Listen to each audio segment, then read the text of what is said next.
तर नमस्कार मित्रांनो, राज्याच्या राजकारणात या क्षणी एक मोठी हालचाल निर्माण झाली आहे. शिंदे गटामध्ये सध्या प्रचंड गोंधळ उडाला असून या घडामोडींमध्ये केंद्रस्थानी पुन्हा एकदा उद्धव ठाकरे दिसत आहेत. शिवसेनेचे नेमकं भवितव्य कोणाकडे जाणार आहे, चिन्ह कोणाला मिळणार आहे, या सगळ्यांचे उत्तर शोधत राजकीय वर्तुळात खळबळ उडाली आहे. मित्रांनो, जर तुम्ही खरे निष्ठावंत शिवसैनिक असाल तर खाली कमेंटमध्ये तुमचं नाव आणि तुमचा जिल्हा नक्की लिहा. मंडळी, देशाच्या राजकारणात बिग बॉस म्हणवले जाणारे उद्धव ठाकरे सध्या जोरात चर्चेत आहेत. अनेक वर्षानंतर त्यांच्या नेतृत्वाला पुन्हा एकदा मोठी संधी मिळत असल्याचं राजकीय पलटणावरून जाणवत आहे. स्थानिक स्वराज्य संस्थांच्या निवडणुका सुरू आहे, पण शिंदे गटाचे स्टार प्रचारक कुठे दिसत नाहीत. हेच शिंदे गटाच्या नेत्यांनाही चिंता देऊ लागलं आहे. या उलट प्रचारात सक्रिय नसतानाही उद्धव ठाकरे यांना मैदानात चांगला प्रतिसाद मिळताना दिसत आहे. राज्यातील अनेक ठिकाणी शिंदे गटाला स्थानिक पातळीवर अनेकांपेक्षा पराभवाचा सामना करावा लागत आहे. भाजपा विरुद्ध शिंदेची शिवसेना, शिंदे विरोधात राष्ट्रवादी, अजित पवार विरोधात पुन्हा एकदा गट अशी विचित्र समीकरण या निवडणुकांमध्ये दिसत आहे. मात्र शरद पवारांची राष्ट्रवादी आणि उद्धव ठाकरे यांची शिवसेना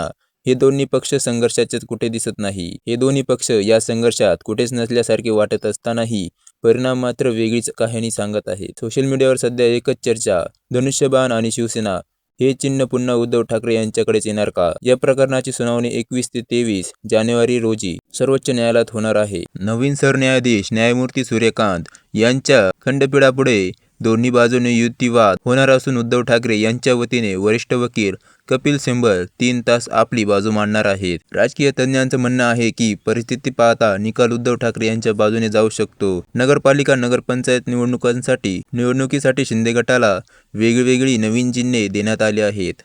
कुठे हत्ती, कुठे तलवार, ढाल, तर काही ठिकाणी छत्री. यामुळे एकच प्रश्न निर्माण होतो, धनुष्यबाण खरंच शिंदे गटाच्या हातून निसटतोय का? उद्धव ठाकरे पुन्हा शिवसेनेचा वारसा हाती घेणार का? उद्धव ठाकरे यांचा आवाज, त्यांचे नेतृत्व आणि त्यांच्याबद्दल जनतेत असलेला आकर्षण पुन्हा वाढताना दिसतोय. आगामी काही दिवसात महाराष्ट्रातील राजकारणाचा वेग पूर्णपणे बदलू शकतो. मित्रांनो, तुम्हाला काय वाटतं? उद्धव ठाकरे पुन्हा एकदा महाराष्ट्राच्या राजकारणात आघाडी घेतील का, की शिंदे गट परिस्थिती पलटी करेल? तुमची प्रतिक्रिया कमेंटमध्ये नक्की लिहा. तुमचं नाव आणि तुमचा जिल्हा लिहायला विसरू नका आणि महाराष्ट्र 360 ला सबस्क्राईब नक्की करा. धन्यवाद.